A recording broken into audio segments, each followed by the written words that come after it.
મહેસાણાથી મળી રહ્યા છે કે જ્યાં ધારાસભ્યોના બળાપા બાદ અધિકારીઓ પર એક્શન, ફાઇલ બાકી રાખતા અધિકારીને નોટિસ આપવાની તજવીજ। કલેક્ટર કક્ષાએથી અધિકારીને ફટકારવામાં આવશે નોટિસ। અધિકારીને નોટિસ આપીને માંગવામાં આવશે ખુલાસો। અધિકારીઓ ધારાસભ્યોનું સાંભળતા ન હોવાનો ઉઠ્યો હતો મુદ્દો। જિલ્લા સંકલન સમિતિની બેઠકમાં ધારાસભ્યોએ કરી હતી રજૂઆત।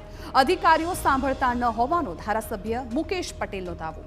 મોઢેરા રોડ પર વરસાદી લાઇનની ફાઇલ ઘણા સમયથી પડી રાખેલી હતી। માર્ગ મકાન વિભાગમાં ફાઇલ પેન્ડિંગ હતી।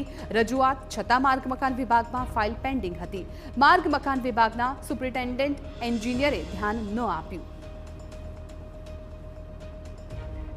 તો જિલ્લા સંકલન બેઠકમાં અધિકારીઓ વિરુદ્ધ ધારાસભ્ય લાલઘુમ થયા। મહત્વના વિકાસ કામોની ફાઇલો અધિકારીઓ પડી રાખતા હોવાની રજૂઆત સાથે મહેસાણાના ધારાસભ્ય મુકેશ પટેલ બેઠકમાં ભડક્યા હતા।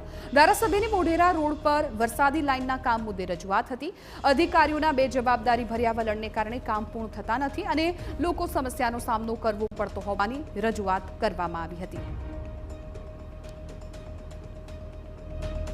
આગામી ચોમાસામાં તકલીફ ન પડે એ માટે વહેલામાં વહેલી તકે ટેન્ડર થાય એ માટે જે તે વિભાગના અધિકારીઓને સૂચના આપી હતી અને એના માટે જે તાંત્રિક મંજૂરી લેવી પડે એ તાંત્રિક મંજૂરીની અંદર અધિક્ષક ઇજનેરને મેં ધ્યાન દોરવા છતાં પણ એમણે એમના ટેબલ ઉપર આ ફાઇલ છેલ્લા કેટલાક દિવસથી પડી રહી હતી અને ગઈકાલે આ ફાઇલ કેમ પડી રહી એનો ખુલાસો માગતા મેં જિલ્લા સંકલનની અંદર કલેક્ટરને રજૂઆત કરી હતી।